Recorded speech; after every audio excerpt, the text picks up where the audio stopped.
Hey there you guys, welcome back. Today we are going to plant up these particular bulbs. Well, I only have one. This is a Gloxinia, so this is a Syningia speciosa. I was very pleasantly surprised to hear that these were in the Gesneriad family, or Gesneriad, I don't know. We will just call it Gesneriad for the sake of argument. Anyway, here is this beauty. There's so many different varieties now of these guys, and it's incredible. At first, I think I saw this, or something like this one, a few years ago, and I thought that it was... The flower color is a little bit muddled. Like I like a good bold color, or a nice variegation of color. I don't really like the spottiness, but something about it this year really called my name. It's funny how your plant preferences or likes and dislikes change over time. And that's the fun thing about gardening.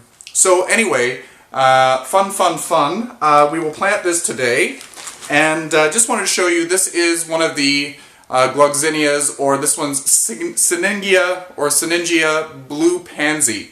This is a type of Gloxinia, and I got this one from Tina over at Bloom Lovers.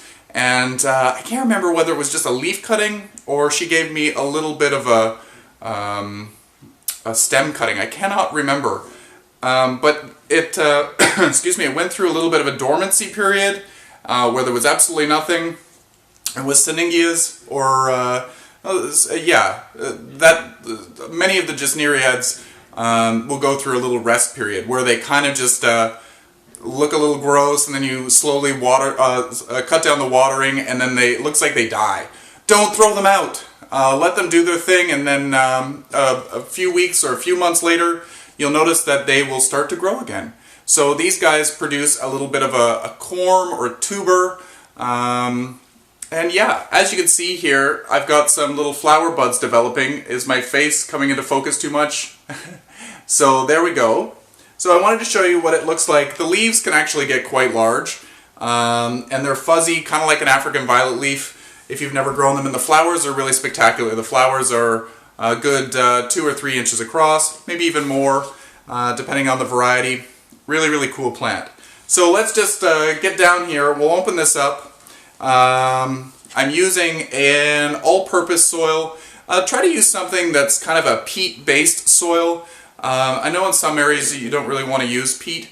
You want to use something that kind of lowers the pH of the soil. Peat moss naturally brings it down to about 5.5 or 6. So yeah, over time, depending on what type of water you're using and all that jazz, you just want to keep the pH a little bit on the lower side. So I've pre-moistened this soil.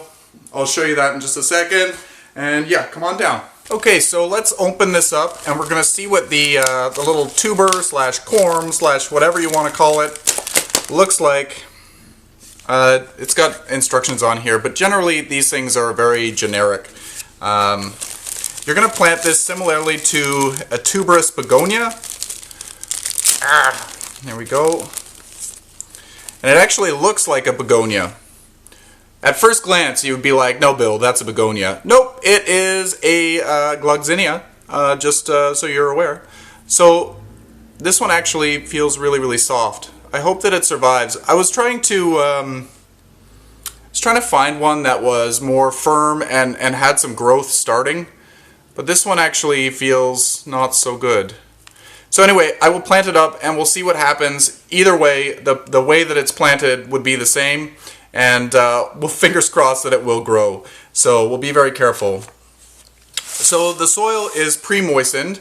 With these guys, you want to use a pre-moistened soil because they don't want to be too wet all at once. Notice how the central area of the top of this corm is, or tuber is concaved. You want to make sure that that this is planted on an angle so that water will run off. One of the prime causes of failure for these is that water will stay in this, I'll call it a reservoir, and rot the bulb out. So that's something that you want to avoid. So at first, I'm going to use a pre-moistened soil, and it's not soaking wet. It still breaks apart, but it's damp. and I've mixed this with my hands. It's just beautiful. It's lovely to work with, and the smell of soil, there's something about it. There's something intoxicating. You know you're a gardener when the smell of soil just makes you so happy. So anyway, we are going to fill this pretty well. I'm just going to remove a little bit of soil from there, just so that we can place this in, and I'll show you. Maybe an inch from the top of the pot.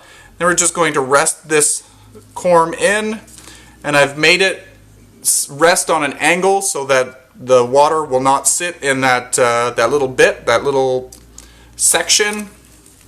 And now we're just going to lightly cover the top. I'm maybe putting a centimeter of soil over the top, and there's going to be no need to water this right away. We are going to leave it like that. I'm going to keep this tag. I'll make some more tags. I need to unbox those. But I'll keep this tag with it. And maybe in a few days, I'm going to lightly water around the outer perimeter of it. Just being careful not to water the central point. I want to have it have the best chance it can at surviving. So maybe every 3 or 4 days, I'll give it a little bit of a drink until I see growth. Again, this one, I don't know that this one's going to grow because the bulb was not very firm. But we'll see. I'll let you know. And yeah, show me what you're growing. Are you growing Gloxinia? Is the soft Gloxinia bulb a problem? I think they should be relatively firm. They shouldn't be really spongy, but there probably would be a little bit of give to them. So if you're a Gloxinia expert, let me know. And yeah, this planting technique goes for the tuberous begonias as well. So if you've got some of those, give that a try, and it'll be super easy. And also the best way to water these guys is from below. So if you have a plant saucer, you can just fill that with water and let it come up from the bottom, and you won't have any problem with rotting out from the central point. So anyway, until next time, happy growing, everyone.